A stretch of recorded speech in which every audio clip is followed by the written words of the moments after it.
Os doy las gracias a todos por estar aquí y no solo por estar aquí, sino por llevaros cosas y ponerlas en marcha en vuestras empresas, y de eso se trata. Y tengo el gran placer de, creo que para poder enmarcar un tema así necesitamos a los expertos más grandes y estoy rodeada de unas eminencias, así que me va a ser muy complicado poder introducirlos correctamente porque creo que me haría falta una hora para poder dar sus currículums enteros, entonces voy a intentar hacer un resumen muy breve. Tengo a mi izquierda a Patrick Legeron. Patrick Legeron es psiquiatra y en el 89 creó una consultora en Francia, que es una empresa especializada en la gestión del bienestar y de las emociones en el trabajo, que se llama Stimulus, en un momento en que en el estrés no se trataba tanto. Y desde el 89, pues ahora pues obviamente la empresa está convertida en un líder en la materia y estamos aquí en España con Stimulus España pues para llevar todo ese conocimiento y ponerlo en práctica aquí. Patrick también es autor del informe sobre riesgos psicosociales que se ha hecho para el Ministerio de Trabajo, para el Ministerio francés de Trabajo y también del informe de la Academia Nacional Francesa de Medicina sobre el burnout. Y además es médico universitario de psiquiatría del Hospital de Sainte-Anne en París. Y bueno, pues es autor de varios libros y muchas publicaciones científicas que seguro que podremos compartir con vosotros si os interesa. Por otro lado, tengo el honor también de acoger a José María Peiró, que es doctor en Filosofía de la Universidad de Valencia, licenciado en Psicología de la Complutense y es catedrático de Psicología de las Organizaciones de la Universidad de Valencia y director del Instituto de Investigación de Psicología de los Recursos Humanos y Calidad de Vida Laboral, que se llama el IDOCAL, también en la Universidad de Valencia.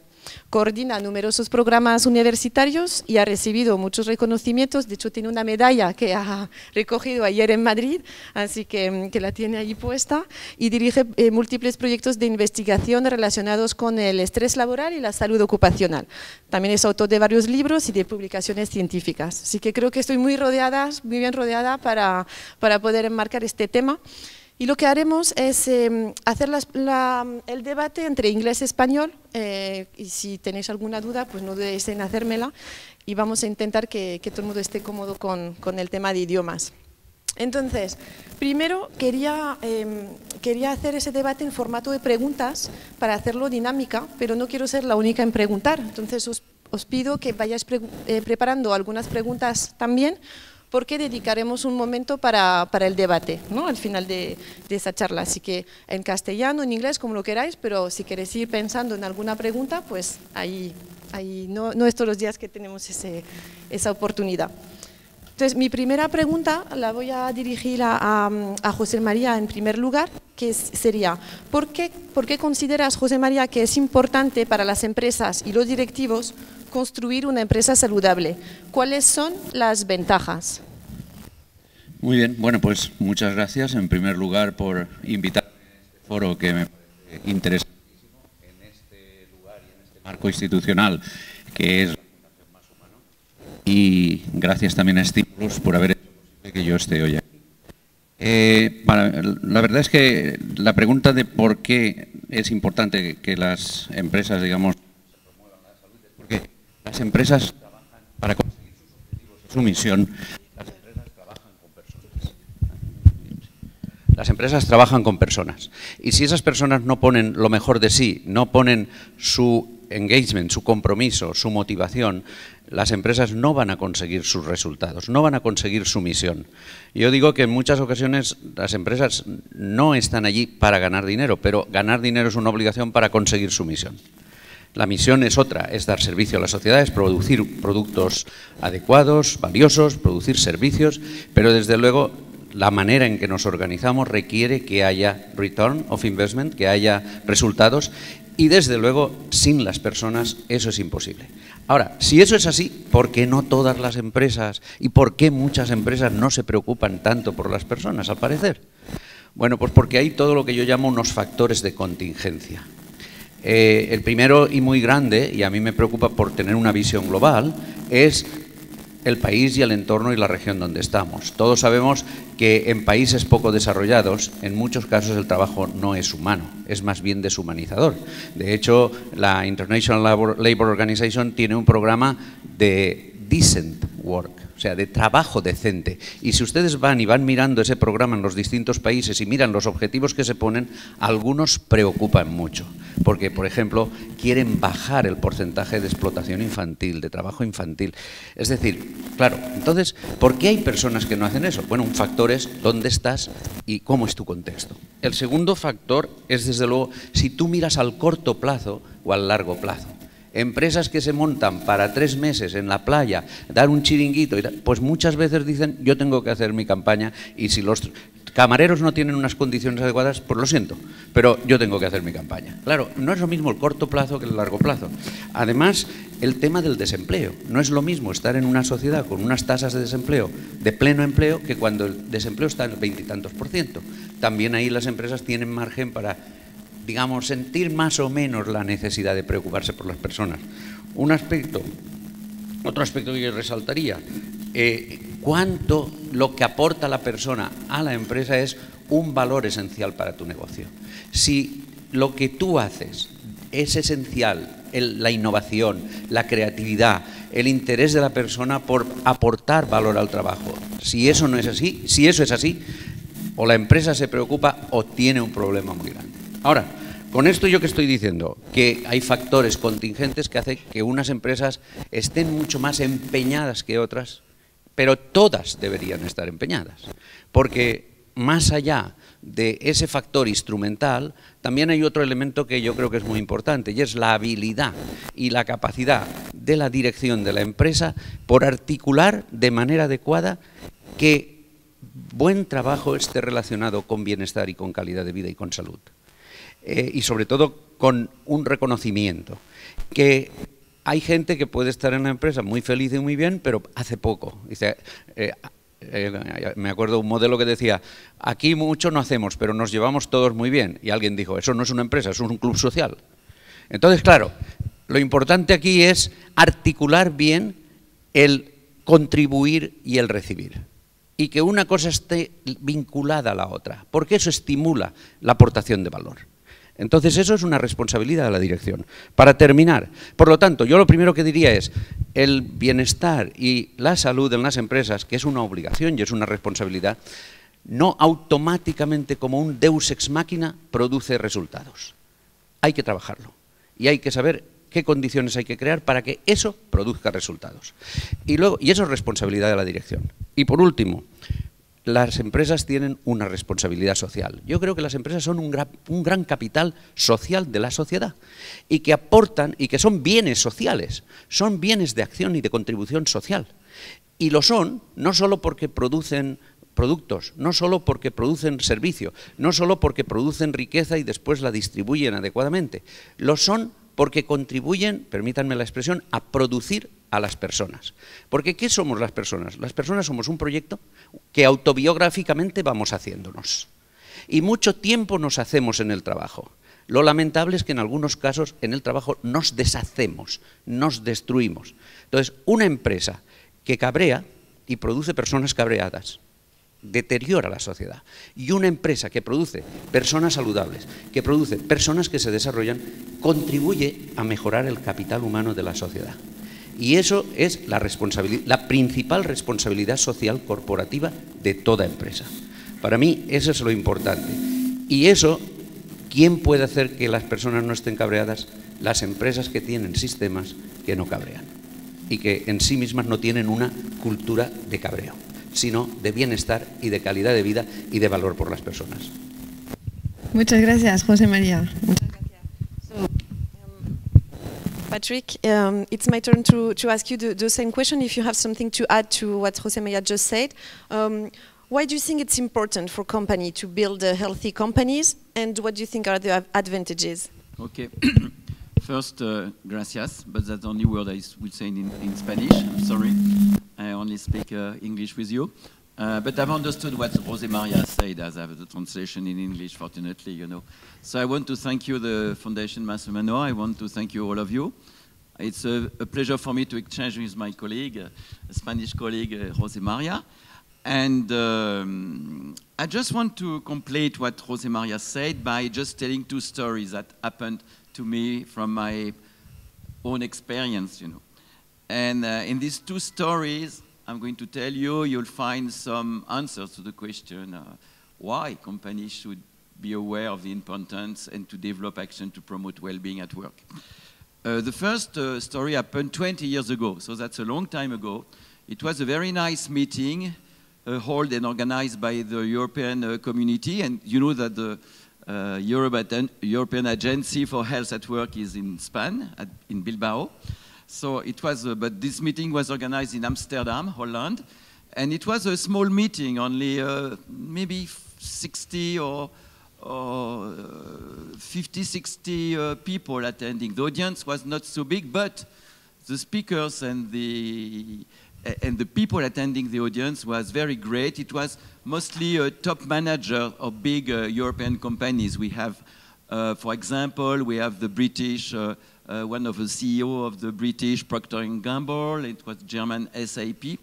And one presentation was very impressive. It was the one made by a representative of Nokia, the Finland company Nokia. And he explained extensively what Nokia was doing to improve, to tackle stress at work and to improve well-being at work. And he developed a lot of actions, and I guess that we speak later about what to do. And it was very wonderful 20 years ago, and I was very impressed at what Nokia was doing in Finland about that.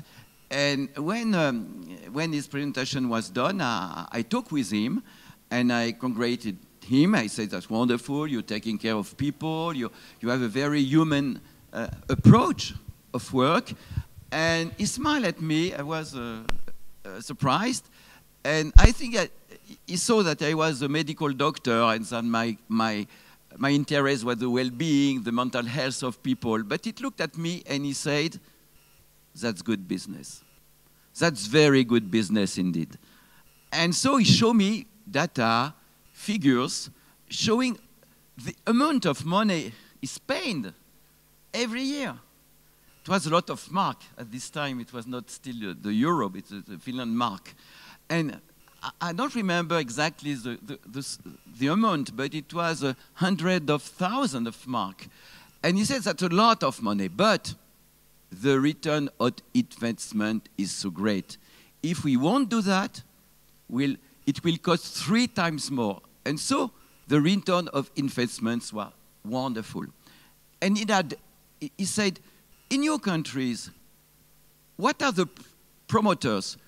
Who in your company push the company to develop this kind of action? I guess that's unions, employee representative, maybe the occupational medicine. And he said, in Finland, that the shareholders. They want us to do more because that's good money for us. So that's the first story, very interesting. And in the Nordic countries, maybe we'll talk about that later, they are very well in advance compared to our countries, your country, Spain, and my country, France. The second story is something interesting too. It was a conversation I have with the human resources manager of Michelin. Michelin is a big company, French international, of tire manufacturer, Michelin. And it was about 6 or 7 years ago, Michelin decided to develop a lot of actions, a lot of strategies to tackle stress and to promote well-being at work. And every time I meet someone who wants to do that, my question is, why do you do that? Do you have any problem? Do you have met with some burnout or suicide? You may find suicide. Or maybe you're pushed by strong demands of the unions and things like that. He said, no. That's not that. So I say, what's that?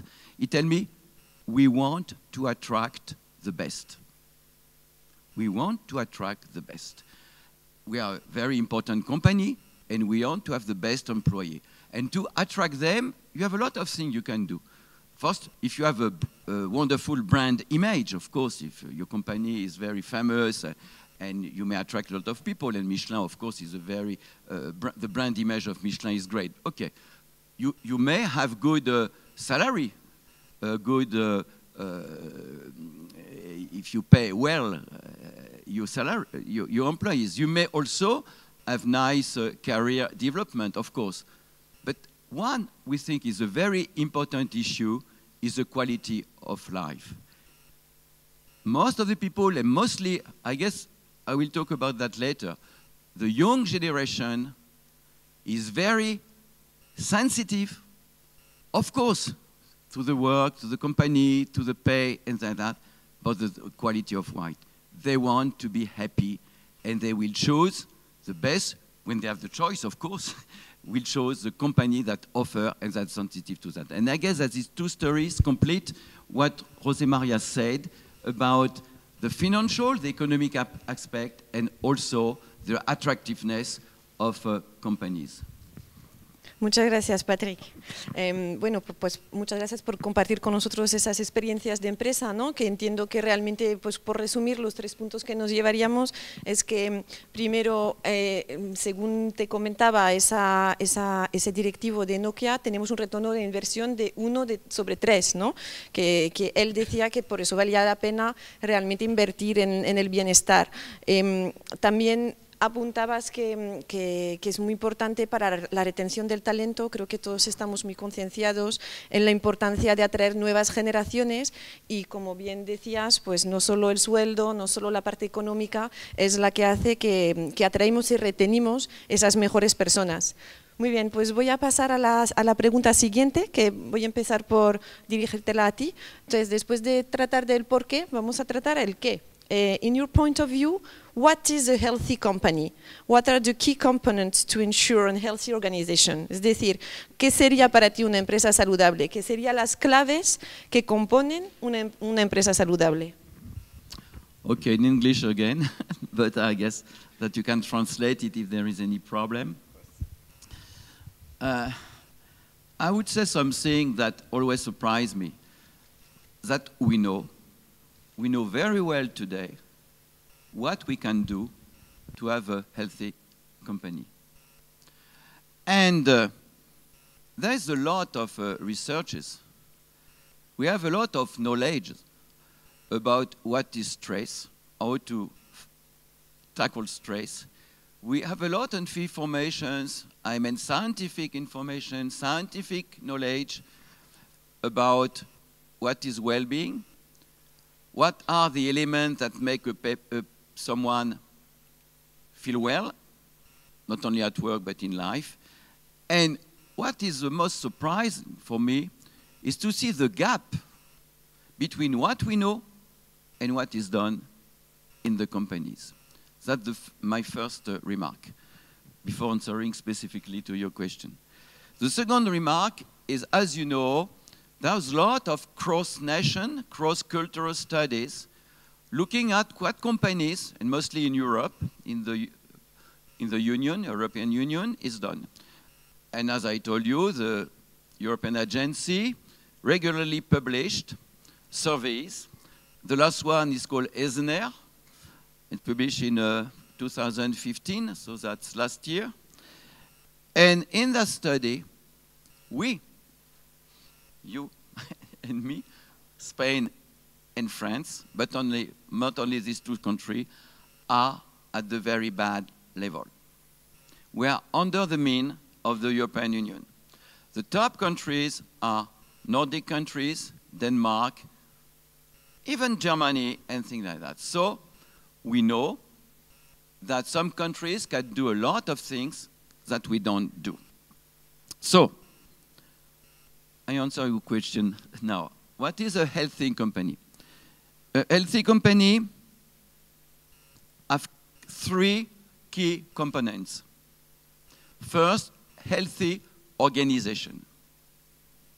It means that some work organization can be very harmful for people.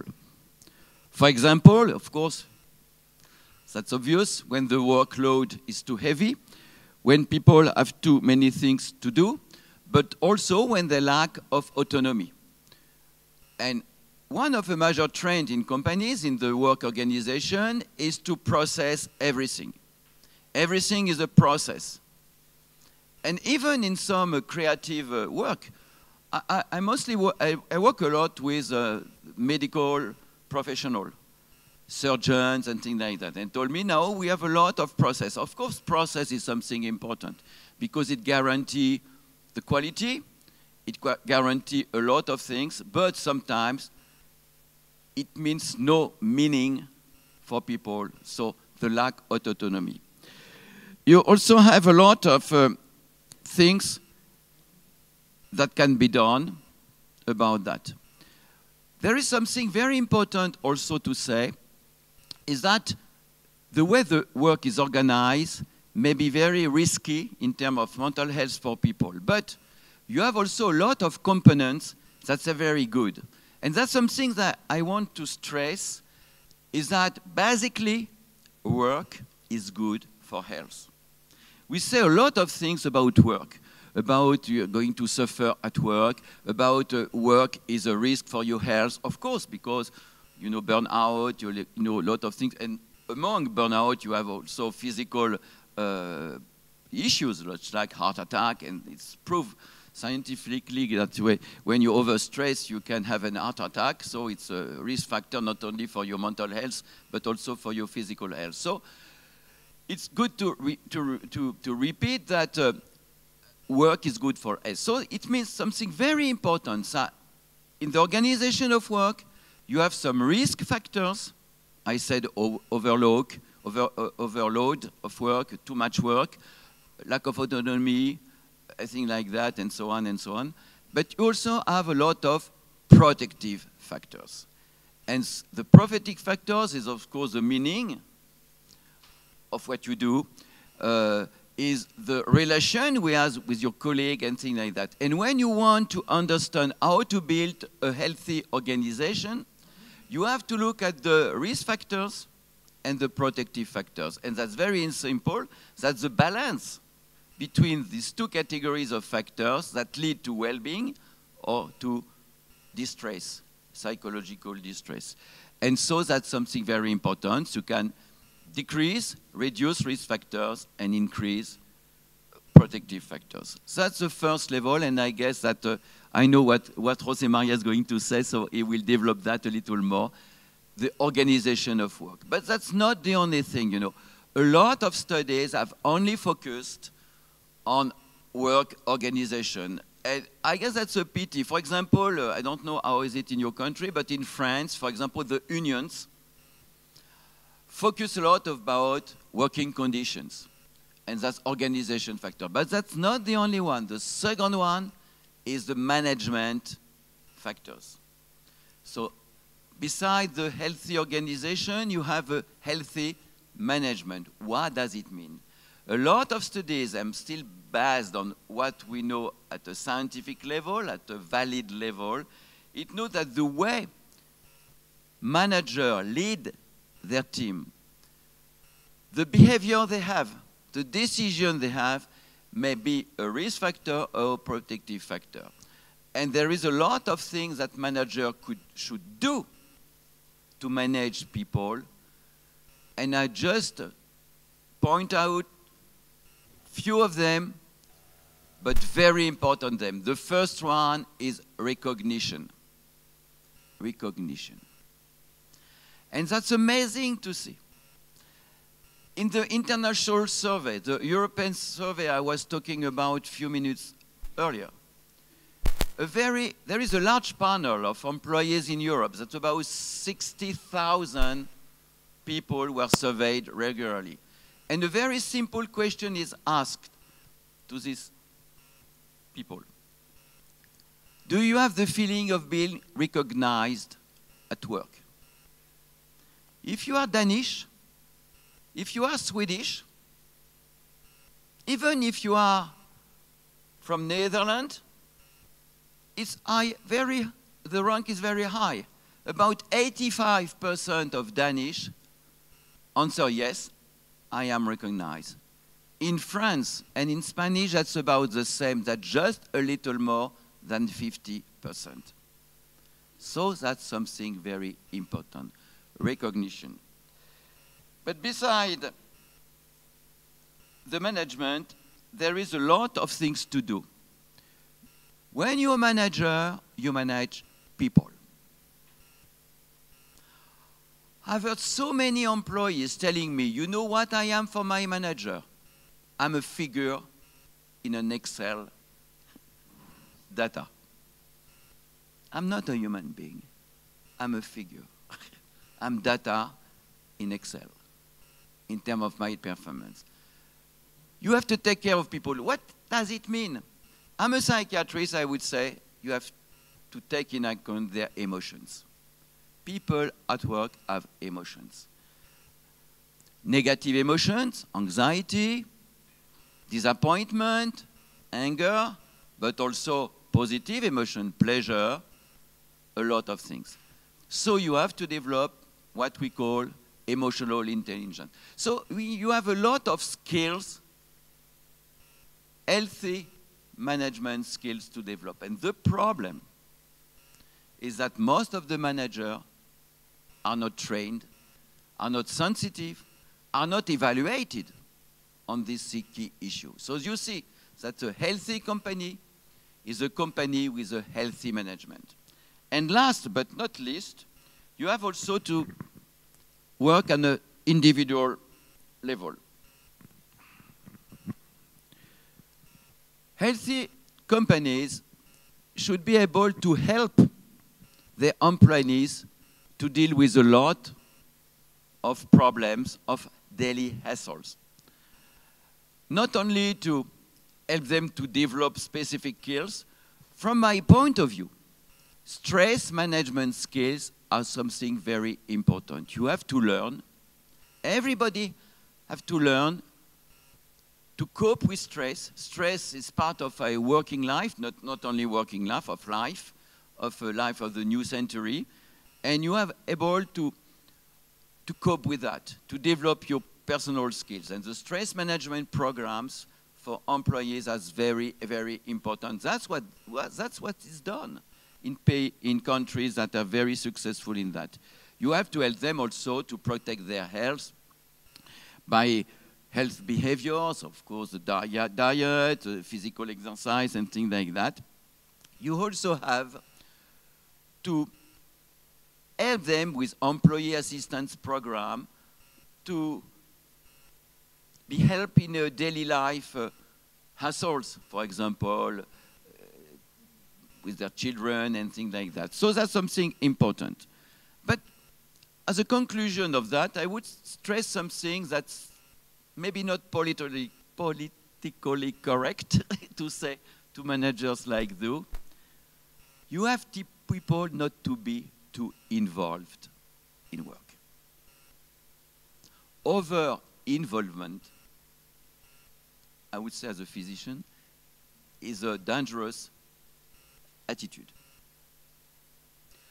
Let me just tell you something about international survey. When you ask to people throughout Europe, how important is work for you? And you may answer, very important, important, not so important, not at all important. You can imagine that most of the people answer on the side of importance. But we, France, and you are very close to us, are the countries where the answer very important is very high. More than 60% answer very important. In Denmark, in Netherlands, in Germany, I specifically speak of this country because they are supposed to be economically performant. In this country, you have less than 30% of people who say that work is very important. They say that's important. So it means there is not only work in life. And some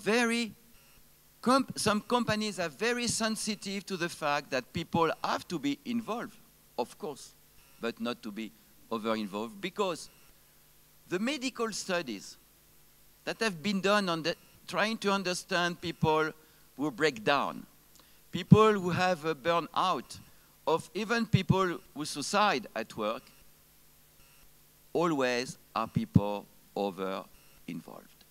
So I don't ask you to have people under-involved, not to be involved and to be invest in the work, but over-involvement. And just one remark. In some very new company, in some startup, I think of Western California, in United States, in Quebec, and in these countries, that's very interesting to look at because they are good models for us. And you see that the company check that the people are not only interested in their work. They have also other hobbies because they know that would be something very important to have healthy individuals, resilient individuals, and they will fight against this over-involvement. I guess that José María has a lot of things to complete that. Muchas gracias, Patrick, por tu intervención, y quiero solo destacar algunos de los puntos que has mencionado. Primero, la brecha existente, ¿no? Creo que lo trataremos un poco más adelante, entre la evidencia científica de la importancia de cuidar de la salud mental de los trabajadores y la realidad empresarial que todavía pues, está pues, un poco por debajo de lo que podríamos esperar, ¿no? En nuestra sociedad. Y luego destacaste 3 componentes importantes para poder para contestar a la pregunta ¿qué podemos hacer?, que es trabajar a nivel organizacional, trabajar realmente todos los puntos de todos los factores de riesgos que pueden surgir y haciendo un equilibrio con los factores de protección, ¿no? Hablamos de factores de riesgo como la carga de trabajo, la falta de autonomía, la conciliación de vida profesional, vida personal, como factores de riesgos, pero también destacabas que los factores de protección son muy importantes y que realmente el trabajo es bueno para la salud, ¿no? Y que realmente tenemos… I just would add something, you know, that's important for a company to have assessment of that. You know, we have a lot, I guess that José María agree, of course, with me, because he's doing a lot of work about that. He's a leader, international, not only in Spain, about the assessment. And that's very easy. No, I say that it's not so easy, but you can do that, to assess specifically for a whole company, or for a specific department, or for a small unit, what are the risk factors and what are the protective factors. And when you have that, you have something very objective. Because when you're talking about well-being, stress, you know, that's so informal, so subjective. Those you have very objective elements, and you can work on that. We don't have enough assessment of that. Claro, que podemos tangibilizar realmente esos factores, ¿verdad? El segundo punto es el liderazgo. Los managers y el management saludable es un punto muy importante. Temas como el reconocimiento, el apoyo, la escucha activa y sobre todo aprender y enseñar a nuestros líderes a manejar emociones, ¿no? Que es algo que quizás no es tan innato, no lo es para todo el mundo, cómo podemos entrenarlos. Y por último, destacabas la importancia del apoyo individual, de cómo gestionar su propio estrés a nivel individual y cómo hacerlo, que también es una de las claves para poder conseguir empresas saludables. Me gustó que acabaras también diciendo cuidado con el sobrecompromiso y cuidado con no volvernos unos workaholic, ¿no? Porque tampoco es bueno para la salud ser demasiado comprometidos. Pues ahora me toca preguntarte a ti, José María, si tienes algo que añadir. Muy bien, muchas gracias. Yo creo que Patrick nos ha hecho un excelente panorama. Tiene publicados libros en estrés y en burnout, no cabía esperar menos. Yo diría que para contestar como complemento a lo que se ha dicho, la pregunta de qué es una empresa saludable y cómo y de alguna manera cuáles son los componentes, yo diría, bueno, una empresa saludable es la que contribuye a construir personas saludables. Entendedlo de construir como vivir la vida biográfica. Las personas somos proyecto, somos historia y somos proyecto, y eso es nuestra biografía. Y no estamos hechos, estamos haciéndonos.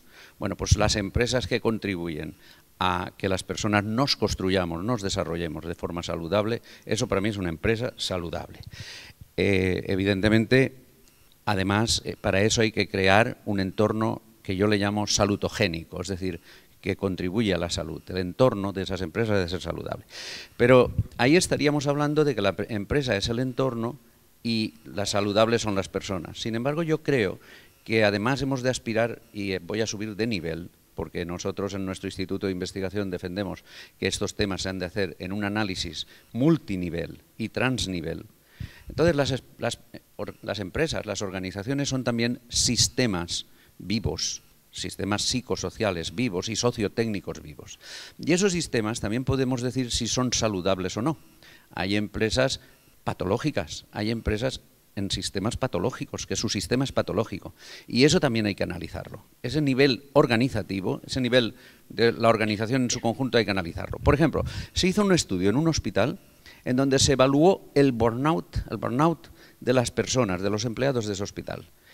Se hizo un cálculo de qué porcentaje de personas estaban por encima de unos niveles que ya eran patológicos de burnout. Y se vio dónde estaban esas personas. ¿Piensan ustedes que estaban distribuidas aleatoriamente entre todas las unidades? No. Había una serie de unidades en donde el 60 o el 80% de las personas estaban burnout. O sea, unas pocas unidades eran, si me permiten la expresión un poco bárbara, hornos crematorios. Burnout significa estar quemado. Pues había algunas unidades que por su funcionamiento, por su manera de funcionar, estaban quemando a las personas. Y además eso se contagia, las emociones se contagian. Luego, muchas veces, cuando una unidad o una organización tiene tales patologías que quema a las personas, que pone problemas a la salud de las personas, eso además se contagia. Entonces lo que tendríamos que hacer, y es un poco lo que también estamos trabajando nosotros, es, y a nivel de sistema, ¿cómo podemos identificar esas organizaciones patológicas? ¿Qué es lo que hace a una organización saludable? Pues les voy a decir 7 cosas, las enuncio, si después ustedes tienen alguna pregunta que quieren que desarrolle alguna más, pero por motivos de tiempo yo las voy a enunciar. La primera, la cultura de la organización. Hay culturas saludables y hay culturas patológicas. Hay culturas en donde, por ejemplo, la presión de tiempo se ha de vivir aunque no haga falta, siempre hace falta. Si uno no se queda hasta las 8 de la noche, parece que no lo van a promover, porque el jefe ya dice, este se va enseguida, y aquí yo quiero a los que... Y a lo mejor los que se quedan, pues no es que hacen más que los que se van a las 5 de la tarde, pero hay una cultura de quedarse, de sobrecarga, de estar, de muchas horas. Bueno, eso está en la cultura. Entonces, un primer análisis es de la cultura. Tenemos una cultura saludable, eficaz, eficiente, respetuosa con los tiempos de las personas. Lo segundo, el segundo aspecto sería cuánto en el sistema de trabajo se promueve la competición y el enfoque al resultado, o cuánto se promueve la cooperación y el enfoque a los procesos.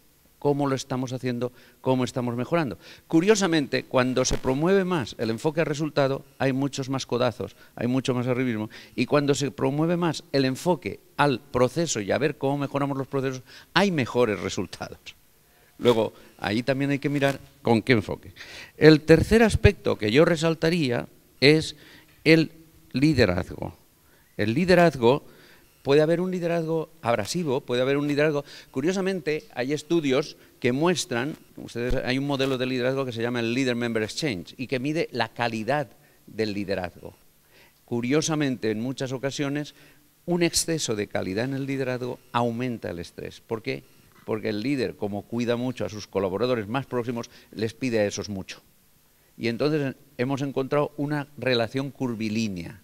Entonces, un liderazgo prudente, un liderazgo que ha de ser consciente de que no puede quemar a los mejores, de que no puede sobrecargar y desgastar a los mejores, es fundamental. Y eso quiere decir ser consciente de los márgenes y de los planteamientos prudentes de lo que pedimos a las personas.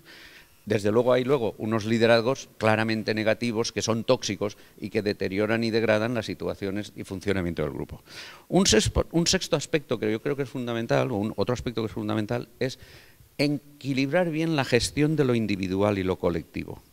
En muchas ocasiones es muy complicado, por ejemplo, una participación siempre, pues puede ser inadecuada. Hay veces que la toma de decisiones ha de ser quien la tiene que tomar y es quien tiene la responsabilidad. Pero hay que consultar, hay que escuchar, hay que tomar inputs para que esas decisiones tengan en consideración lo que quiere y lo que necesita la gente también. Entonces, esa gestión entre lo individual y lo colectivo, y lo que yo llamaría una gestión que tiene en cuenta la igualdad, pero también la justicia distributiva. Esto es muy complicado, porque por muchas ocasiones la gente entiende por igualitarismo, podríamos decir, que a todos, café para todos. Y para ciertas cosas puede que haya que dar café para todos, pero en otras hay que hacer justicia distributiva y darle a cada uno lo que le corresponda. Esto, porque en las empresas uno de los elementos muy importantes es la comparación social, hace un reto importante el liderazgo y el reconocimiento. Pero a nivel de sistema hay sistemas que lo tienen razonablemente bien resuelto y hay sistemas que lo tienen de una forma que es prácticamente patológica. Todavía añadiría otra cuestión, que es, yo me encuentro en muchas ocasiones cuando analizo por qué aquí las cosas, en qué podríamos mejorar, que cuando hablo y hago focus group con los trabajadores, con los directivos, los responsables, en muchas ocasiones me dicen, necesitamos que la gente esté más motivada, necesitamos que la gente se implique más, no logramos más porque necesitamos que las personas tengan más responsabilidad y más conciencia de empresa. Hablo con los trabajadores, pregunto aquí qué va bien, porque yo siempre empiezo preguntando qué va bien, enseguida me cuentan lo que no va tan bien, aunque yo no lo pregunte, y el paso siguiente enseguida, que yo le llamo el triple salto mortal, es que me culpan, me buscan enseguida el culpable de por qué no va bien. Y lógicamente cuando les pregunto a los trabajadores aquí qué va bien, me cuentan lo que no va bien y me dicen que los culpables son el management, porque esto no está bien organizado, y aunque estemos nosotros muy motivados, no hay manera de contribuir de manera eficaz. Me suele pasar en muchas ocasiones cuando hablo con el management lo mismo, pero al revés. Los trabajadores no están bastante motivados. Entonces, ¿qué es lo que hemos de hacer? Esa es una dinámica patológica en la empresa. Hemos de cambiar esa dinámica. Hemos de cambiar una dinámica en donde no se busque el blaming, no se busque el culpable, sino que se busquen soluciones. Hemos de ir a una dinámica que seamos capaces de aprender de los errores. Hemos de ir a una dinámica que valoremos los errores si nos ayudan a aprender. Y todo eso implica, digamos, otra manera de cooperar y otra manera de relacionarnos. Bien, esas son para mí ejemplos y aspectos de cómo una organización saludable no es solo aquella que cuida la salud de sus empleados, la cuida directamente con programas, la cuida directamente con tal, sino que además tiene sistemas de funcionamiento que hacen que la propia empresa sea una fuente de salud y esté saludable. Y para estar saludable, creo que algunas de estas cuestiones hay que revisarlas a nivel de sistema. Muchas gracias, José María. Creo que hemos visto, nos llevamos bastantes ideas y bastantes deberes quizás de qué es una empresa saludable y cómo ponerla en marcha.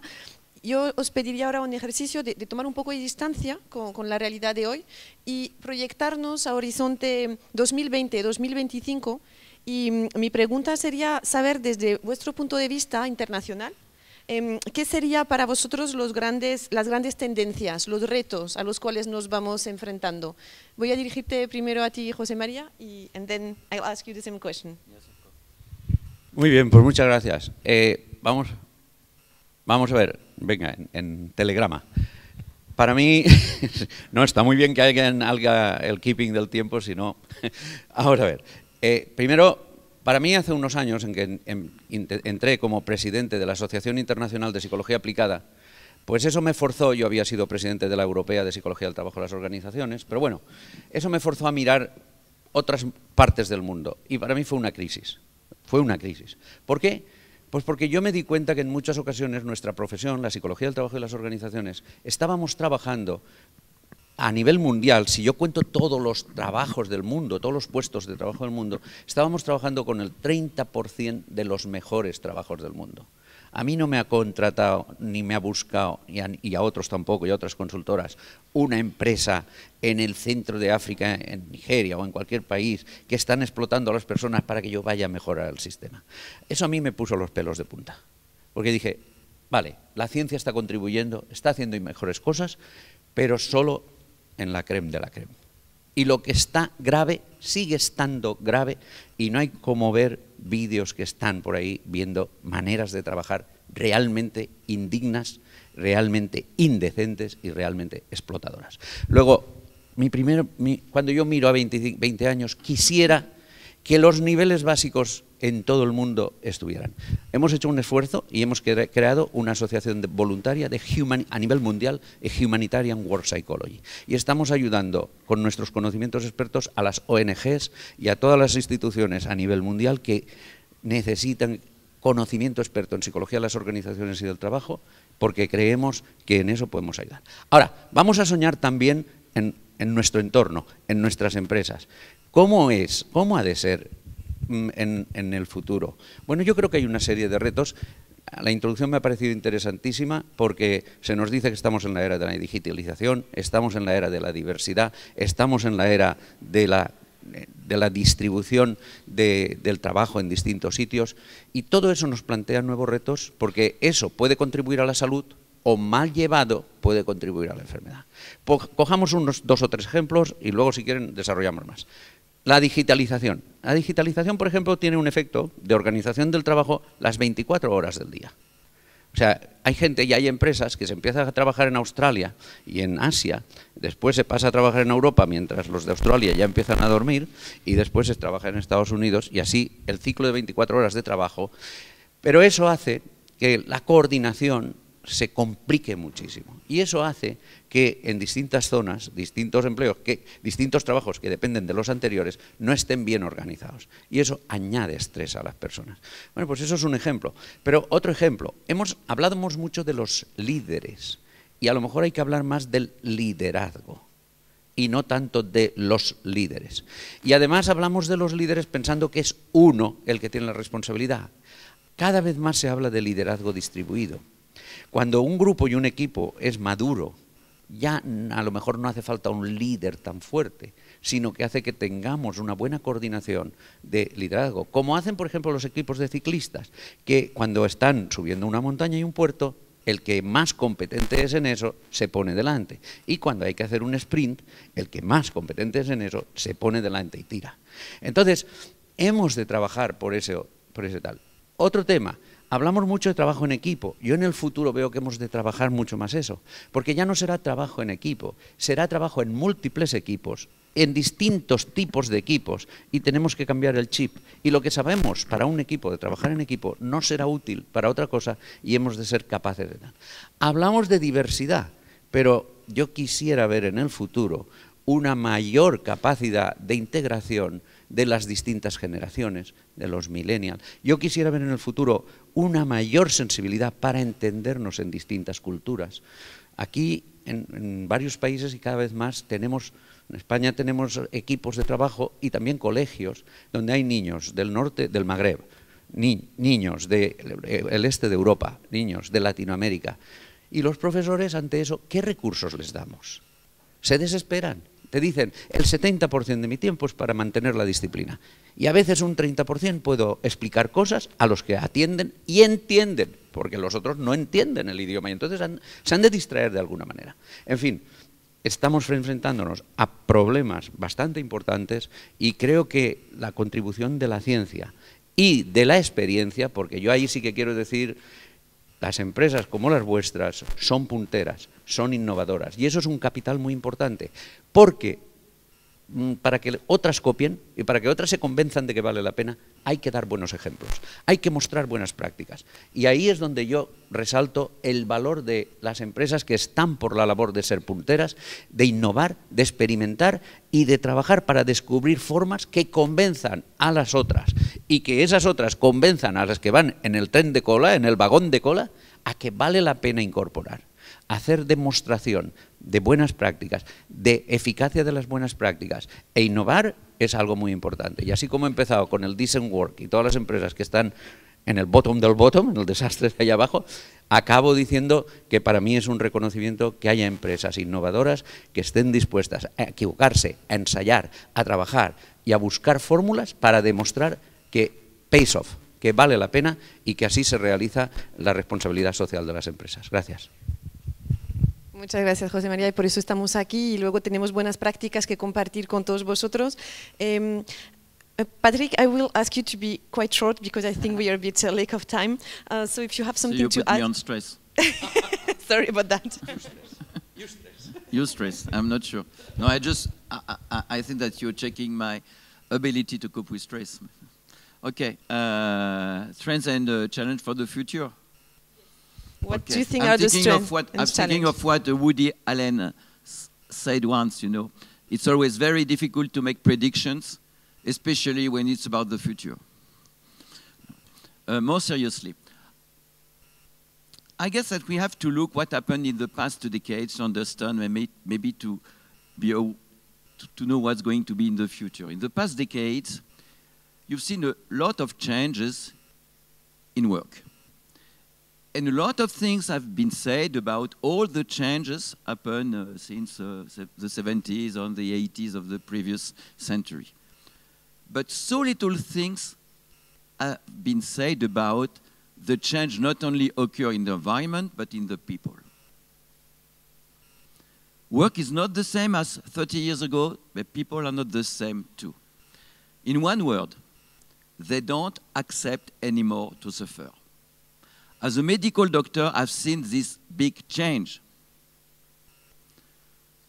30, 40 years ago, people knew that going to the dentist, visiting the dentist, they will experience pain. They feared it, of course. They were afraid of that. But they have to accept it. Ladies, I'm talking about you, were giving birth painfully. And it was normal. It was fatal. Today, nobody accepts suffering. I'm talking about physical suffering. And medicine, I've understood that very much.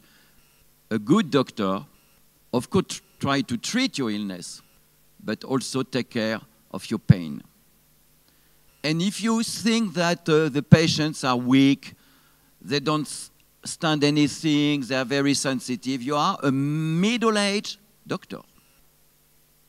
I'm afraid that there is a lot of middle-aged managers in the companies. And that's something very important. So what's going to be the future? The future will be in these 2 trends. The changing of the work, and I don't want to talk about that because it will take hours about the numeric company, the digital company, and so on.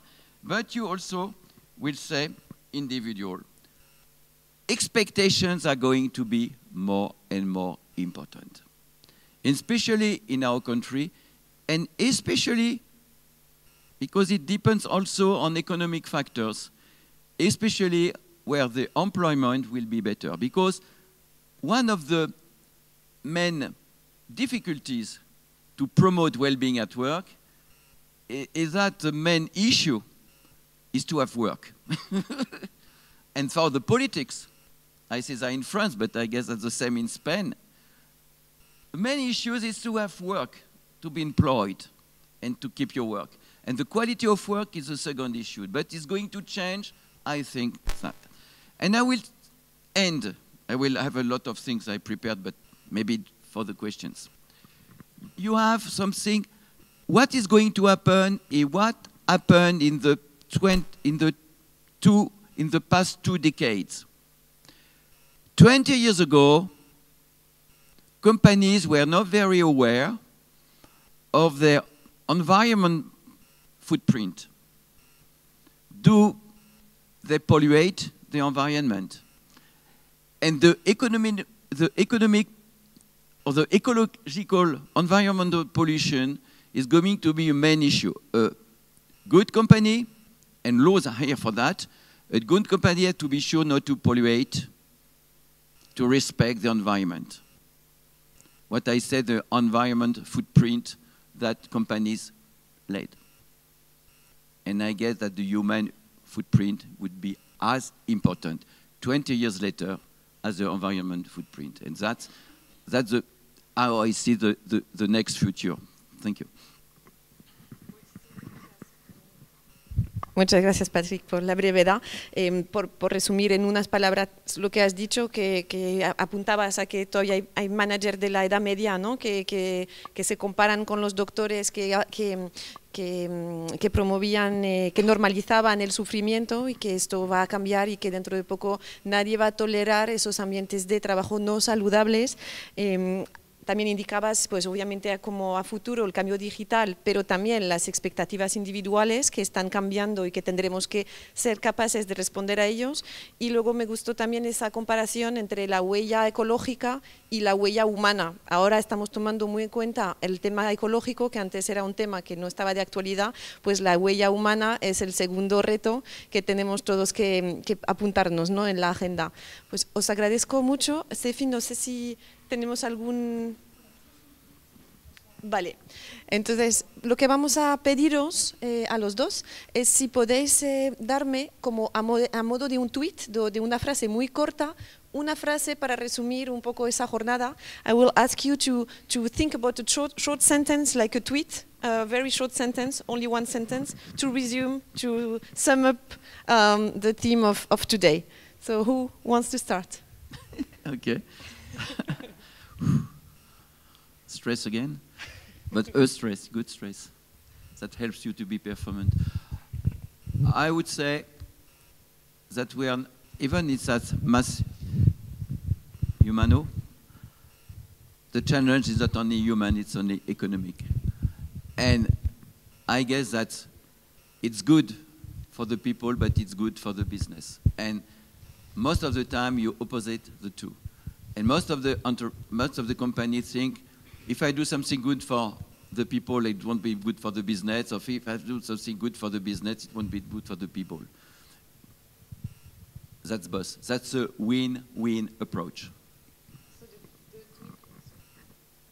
The tweet will be, what is good for business is good for people, ¿no? Lo que es bueno para el negocio es bueno, lo que es bueno para el negocio es bueno para la gente. Gracias. Bueno, yo estaba en la misma línea, pero a mí me parece muy interesante el tema que, y voy a cogerlo, ya que él no lo ha resaltado, yo pensaba que iba a resaltar el tema de la huella. Yo creo que las empresas van a dejar, están dejando una huella en las personas y hemos de procurar que esa huella sea positiva, porque además es la única forma adecuada de conseguir unos buenos resultados para las empresas y para conseguir su función social y socioeconómica. No sé si... Muchas gracias, José María. Pues os quería agradecer, sé que igual tenéis preguntas, ahora igual en el momento del café os invito a hacerlas directamente a los ponentes. Creo que podríamos quedarnos así todo el día y tenemos más y más temas, pero vamos a pasar la palabra a los casos prácticos que creo que serán muy inspiradores y os agradezco muchísimo.